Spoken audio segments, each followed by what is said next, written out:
pilkada lalu sempat menyoal soal permasalahan Pak Zurdinata yang langsung to the point. Ijazahnya diduga palsu. Nah, tapi ada yang tahu nggak apa yang permasalahan dilaporkan di Polda itu, Polda SP3 atau seperti apa?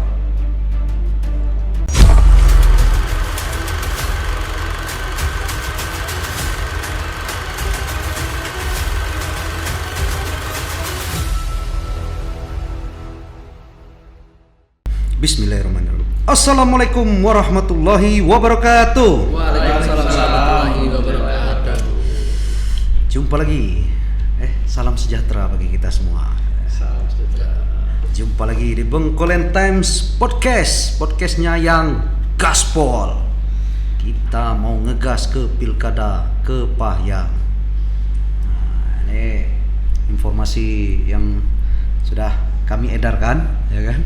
Riri Damayanti, udah jauh-jauh hari dia tuh ya. Riri Damayanti berpasangan dengan siapa ya? Ujang ya? Untuk mencalon lewat jalur independen. Nah, siapa lawannya ini? Kalau Pak Hidayat enggak ya? Enggak lagi ya? Enggak. Sudah 2 periode. Udah 2 periode ya? Dia enggak nafsu untuk 3 periode? Enggak. Kan ada tuh yang mau 3. Ada yang mau 3 periode. Iya. Boleh. Enggak, bercanda lah, politik biasa aja lah. Kita gugat ke MK aja. Susah kali itu. Pak Hidayat nggak maju, tapi wakilnya Pak Zurdinata ya maju dalam kontestasi pemilihan Bupati Kepahyang. Tapi ada nama-nama lain lagi, saya lupa namanya siapa. Ada lagi? Ada si mantan ketua DPR kabarnya. Mantan ketua DPR. Ketua DPR sekarang yang masih aktif. Oh, yang masih aktif sekarang. Pak Windra kabarnya. Pak Windra juga maju ya. Nah, itu. Tapi di balik nama yang sudah muncul, ya kan?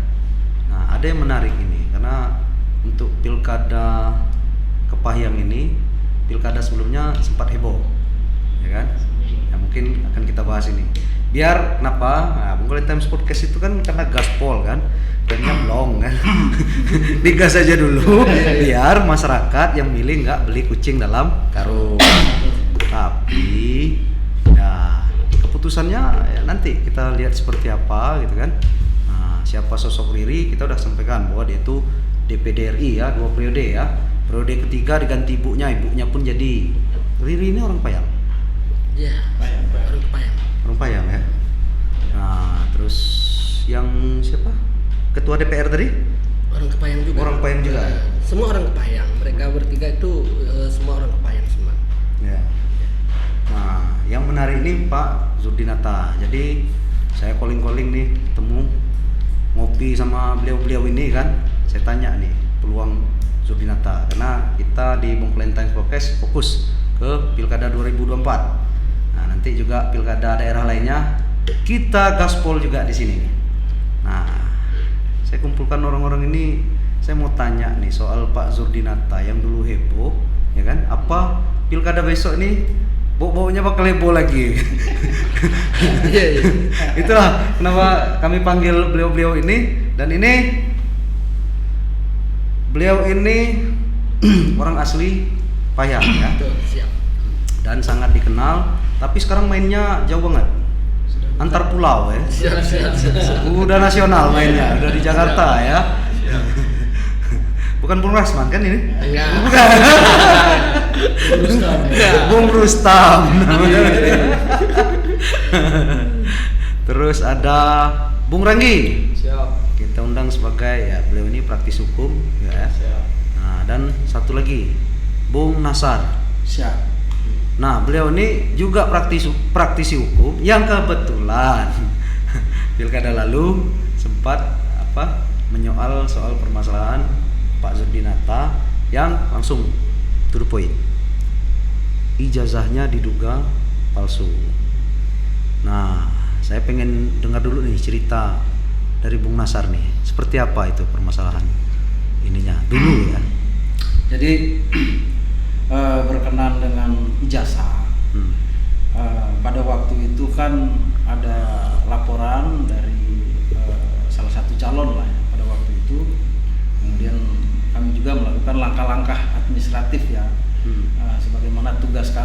sebagai lawyer pada waktu itu. Kemudian rangkaian-rangkaian administrasi yang kami lalui juga terpenuhi dan sebagainya. Dan alhamdulillah pada waktu itu gugatan kami ini dikabulkan oleh PT UN Bengkulu. Oh, dikabulkan. Dikabulkan dengan amar putusan mengabulkan gugatan penggugat untuk seluruhnya. Salah satunya objeknya ini adalah keputusan Kepala Sekolah SMA 1 Kepayang yang mana mengeluarkan surat pengganti ijazah yang hilang atau STTB. Namun kemudian yang namanya peradilan tentu ada yang puas, ada yang nggak puas.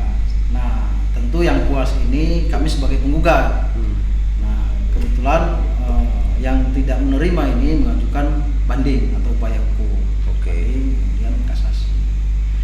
Nah, di putusan kasasi itu gugatan kami ini yang tadinya dikabulkan, putusan banding tingkat Medan ini dibatalkan oleh Pengadilan Tata Usaha tingkat banding Medan. Karena dibatalkan putusan tadinya dikabulkan, kami tentu melakukan upaya juga, yaitu kasasi. Kasasi di Mahkamah Agung. Dan kasasi kami diterima, namun putusannya menguatkan putusan tingkat banding, yaitu putusan tingkat banding ini adalah membatalkan putusan PT UN Bengkulu. Ya tentu hukum acara sebagaimana langkah-langkah hukum yang sudah kami tempuh ya sudah sesuai dengan prosedur hukum. Ya artinya putusan itu dimanapun pasti ada yang terima dan ada yang nggak terima. Mungkin seperti itu untuk langkah kami terakhir sampai kasasi. Sampai kasasi. Iya. Kasasi. Mungkin sebelum saya tanya ke yang lain juga soal ini, kami sudah coba WA Pak Zulinata ya kan, untuk sekaligus datang ke sini podcast bareng kita. Cuma beliau sedang menghalangan karena mungkin keluar daerah atau ada kesibukan. Tapi juga sudah kita coba minta ada nggak yang bisa mewakili. Ternyata beliau menjawabnya nggak ada. Ya udah, jadi untuk hak jawab atau klarifikasi dari beliau sudah kita upayakan, gitu ya, perlu kita sampaikan di sini. Tapi nanti setelah video ini kalau ada yang mau klarifikasi atau ini kita buka ruang juga. Ini. Nah, kita ke orang Payang dulu ini, Bung Rustam. Siap. Yang Anda ketahui deh soal permasalahan ini seperti apa? Sebenarnya seperti ini Bung Ben. Kalau kita bahas ke feedback ke belakang, kita berarti kita membuka luka lama. Nah, ini luka lama berdarah lagi. Nanti dijahit lagi. Pada intinya seperti ini. Awal mulanya dulu saya melihat itu di salah satu website KPU. Saya melihat kok ada ijazah seperti itu.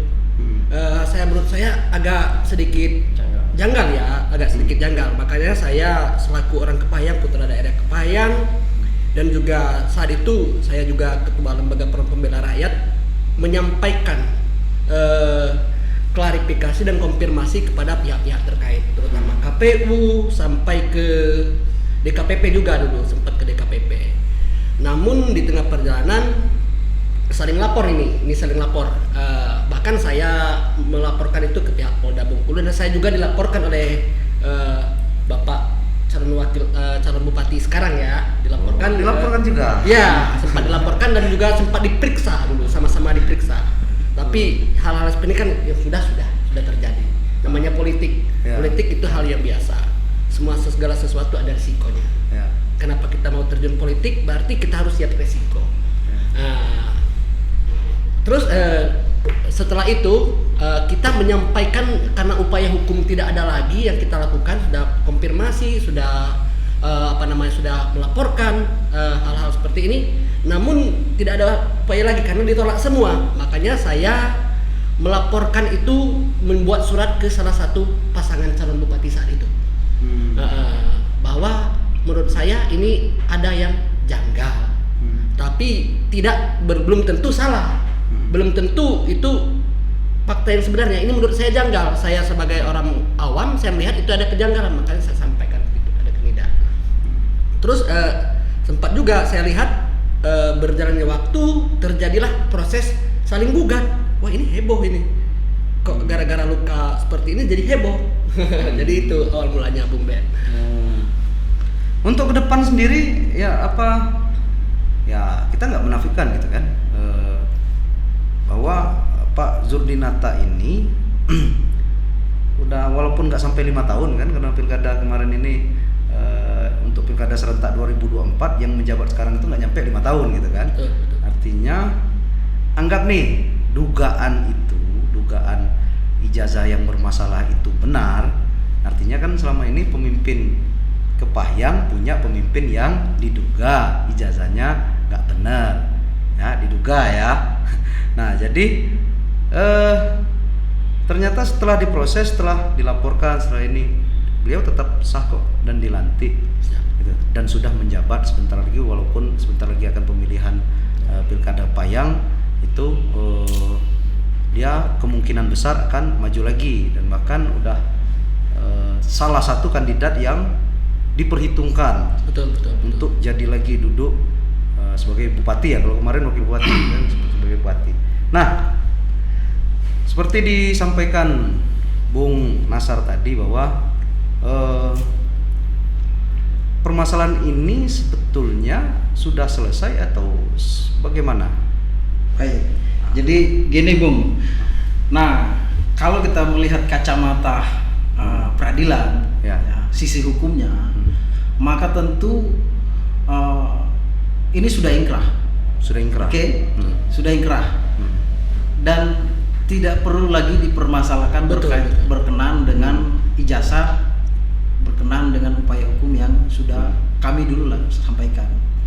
Walaupun sekarang ini sebenarnya sudah selesai tugas-tugasnya kan. Namun saya sampaikan bahwa untuk upaya hukum itu sudah inkrah. Bahwasanya perjalanan kasus ini tadinya dikabulkan, kemudian dibatalkan, itu selesai, inkrah.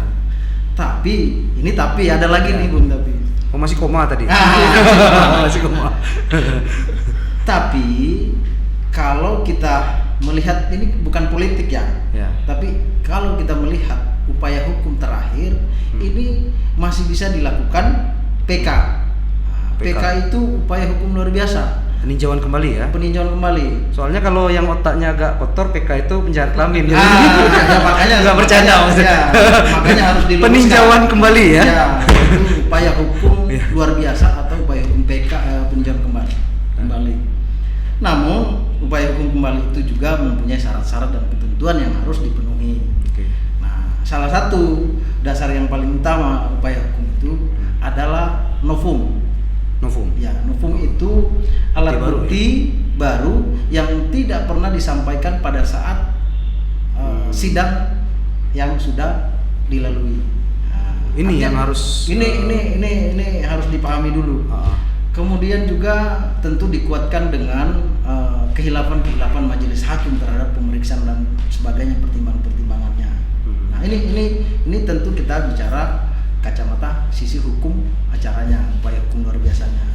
Namun saya juga sebagai praktisi hukum, kemudian kita melihat upaya-upaya beliau saat ini, pembangunan di Payang juga saat ini, ya tentu tidak ada menjadi permasalahan lagi, sah-sah saja. Betul. Dan beliau kalau saya lihat di kacamata, karena saya bukan orang politik ya, saya tentu praktisi, kemudian berkenan dengan upaya hukum yang pernah kami lalui, maka itu sudah dianggap selesai. Lalu kalau ada isu-isu dan lain sebagainya, itu sudah persoalan lain lagi. Itu kalau berkaitan dengan keberadaan kami dulu, dengan beliau juga pada waktu itu sebagai ketua Forum Pembela Rakyat ya tentu kami melihat dan menindaklanjutilah sebagaimana kita ya merasa bahwa fakta-fakta itu perlu disampaikan secara baik dan benar.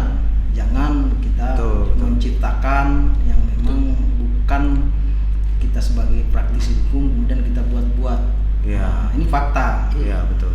Gitu kira-kira itu Bung. Untuk Bung Nasar menganggap selama dia menjabat sebagai wakil Bupati Payang itu sah karena sudah ini kan putusannya udah inkrah ya. Cuma mungkin Bung Nasar ini mengingatkan kembali gitu ya, bahwa meski sudah inkrah tapi ada nanti misalnya entah karena namanya politik ya kan, menjelang pemilu, menjelang pencoblosan, ada gugatan terkait permasalahan yang sama gitu ya. Anda baik betul sama Pak ini. Pak siapa? Pak Nata ya, mengingatkan Pak Nata gitu ya. Ya tentu begini Bung, apa ya? Kalau menurut saya kita ini kan manusia biasa, gitu. Manusia biasa ini yang kita punya asal yang sama tentunya. Kemudian sah-sah saja kita saling mengingatkan. Kalau saya keliru diingatkan, kalau juga orang tersebut keliru, tolong saya juga bisa mengingatkan. Karena begini, hubungan yang paling baik itu adalah komunikasi. Silaturahmi, ya kan Bu? Betul. Ini untuk masyarakat Payang juga sebetulnya ya. Betul. Bahwa jangan sampai nanti dihebohkan dengan permasalahan yang sama yang seperti lalu. Betul. Menurut Bung Ranggi deh, melihat ya ini kan kayak apa, ada pasangan lain tuh, ada yang calon lain gitu kan.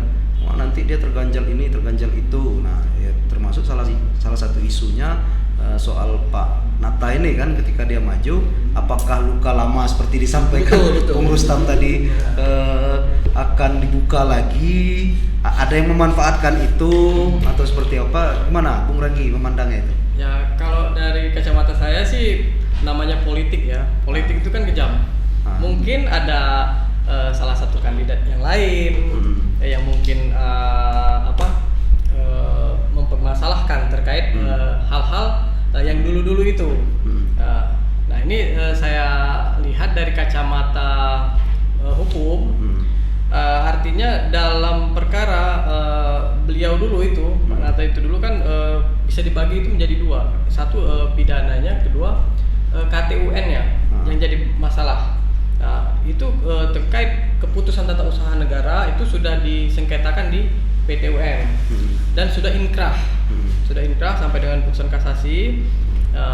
Artinya tetap menguatkan putusan pengadilan tinggi yang katakanlah memenangkan Pak Zulkifli sebagai tergugat pada waktu itu. Namun masih ada, seperti kata rekan saya tadi, masih ada upaya hukum terakhir, yaitu upaya hukum luar biasa, itu PK, yang masih bisa dipergunakan satu kali lagi, entah oleh siapa, oleh kandidat lain, atau oleh siapa, oleh pihak manapun yang mungkin keberatan dengan keputusan kasasi tersebut, yaitu melalui PK, dengan catatan harus ada novum atau bukti baru. Nah, ini menarik. Bukti baru itu yang mungkin bisa dipakai, yaitu putusan pidana terkait laporan dugaan ijazah palsu tersebut yang pernah dipermasalahkan oleh saudara Bung Rustam ini kan. Namun itu harus inkrah dulu, harus melalui putusan pengadilan. Inkrah memang benar terbukti ijazah tersebut palsu. Nah, itu dapat ditarik menjadi bukti baru pada peninjauan kembali perkara PT UN-nya seperti itu. Namun apabila tidak ada bukti baru tersebut, tidak ada putusan pengadilan yang menyatakan bahwa ijazah tersebut palsu, itu mungkin sulit juga, karena kan walau bagaimanapun ini sudah inkrah, dan untuk mencari bukti baru itu tidak gampang seperti itu, karena mengingat sudah sampai dengan kasasi seperti itu. Terkait pencalonan beliau lagi ini, ya saya rasa tidak ada terpengaruh lah, karena memang sudah inkrah kan, artinya pengadilan pun, negara pun sudah mengakui keabsahan surat pengganti ijazah milik beliau. Seperti itu, artinya sudah clear, tidak ada masalah. Seperti itu. Mungkin saya balik ke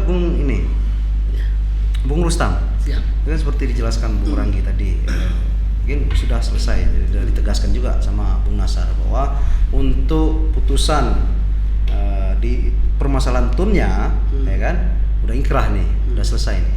Tapi Bung Rustam tadi sempat cerita bahwa pernah melaporkan dan Bung Rustam pun ikut dilaporkan. Betul. Nah itu perkembangannya seperti apa yang sudah Bung Rustam Kalau ketahui? saya pribadi seperti ini, setelah itu fakta kejadian peristiwa itu kemarin, saya nggak itu lagi karena saya lebih fokus dengan kuliah saya nggak pikir lagi ke sana karena saya berpikir seperti ini. Di satu sisi ini jangan sampai tadi saya bilang tadi feedback ke belakang tadi, jangan sampai kita membuka luka lama lagi. Karena mereka semua kandidat-kandidat ini, 3 kandidat ini adalah putra-putri terbaik Kabupaten Kepayang. Siapapun nanti jangan dipermasalahkan hal-hal yang seperti itu. Cukup saya yang merasakan, cukup perjalanan saya yang mengawali masalah ini kemarin. Saya berharap ke depan mari kita ciptakan Kepayang yang sejuk, adem, tentram dan riang gembira untuk Pilkada 2024 itu. Itu harapan saya. Di Kepayang sejuk ya? Sejuk. Iya. Unte ya? Ya. Ya, kamu sama mantan kamu kan? Nah, tapi apa? Ada yang tahu nggak apa yang permasalahan dilaporkan di Polda itu, Polda SP3 atau seperti apa?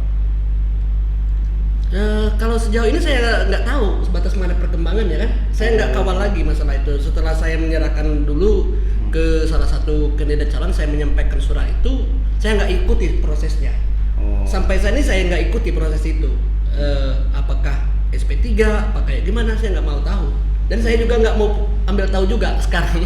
Karena menurut saya nggak ada gunanya membuka luka orang tersebut. Karena kita ingin membangun Kepayang, apalagi saya putra daerah Kepayang, saya ingin melihat Kepayang itu maju ke depannya.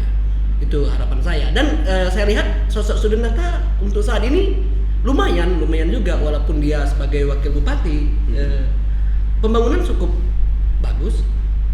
Ya. Ya itu, mudah-mudahan dari bahasan kita ini tadi, wah, clear lah. Ada isu-isu yang kami dapat informasi bahwa Zurdinata itu kedepannya nanti bisa dicegah lagi dengan dugaan ijazah palsu ya. Nah, ternyata di sini saya tanya orang-orangnya, ini bahkan yang datang di sini ini lawannya gitu. Tapi kok membela semua ini. Sudah betul. Jadi gini Bu, jadi sebenarnya itulah tugas kami juga sebagai praktisi hukum. Oh ya. Jadi sebenarnya kalau kata membela itu tidak, Membela itu tidak. sangat tidak etis lah. Etis. Yang benar katakan benar, yang salah katakan salah. Iya, Seperti itu. fakta. Betul, Nah, betul. karena kita sebagai praktisi hukum, kita harus selalu berbicara dengan fakta. Ya. Kalau salah itu hal yang biasa. Ya. Kalau praktisi hukum itu kalau salah hal biasa, bisa diperbaiki dengan Bisa diperbaiki. praktisi hukum yang lain. Betul. Tapi tidak boleh kita menciptakan seolah-olah itu adalah benar. Betul. Apa itu faktanya, itulah sampai. Walaupun ibaratnya ada pepatah Bung, walaupun itu pahit, sampaikan kalau itu adalah fakta. Nah hari ini walaupun itu pahit rasanya kemarin, tapi karena itu fakta, kami sebagai praktisi hukum yang lagi belajar, tentunya kami harus sampaikan. Nah hari ini juga kami sampaikan bahwa inilah dunia praktisi hukum. Ya. Soal penyampaian kami ini ada yang nggak setuju, kita lihat melalui kacamata praktisi hukum. Praktisi hukum. Tolong kalau kami keliru, tolong dibenarkan. Beda kalau politis. Nah, kalau Betul. politis beda lagi. Beda lagi, Beda ranahnya beda beda. kan. Nah, jadi melihat di situ kami tidak membela, tapi Ya. kami sampaikan fakta bahwa kami berharap 2024 ini proses pilkada di Kabupaten Kepayang, karena itu sejuk. Saya suka Kabupaten Kepayang, suka minat juga. Saya harap untuk 2024 ini mari ya, masyarakat Kepayang kita memilih sebagaimana pilihan hati kita, bukan karena kondisi-kondisi proses-proses yang dijalankan oleh tim-tim sukses, tapi kita memilih karena hati dan pikiran kita mentok dan jatuh cinta salah satu kandidat. Itu kira-kira lebih baik kita meluas pandangannya kan, daripada Iya. kita menjas itu nggak bagus, ini bagus.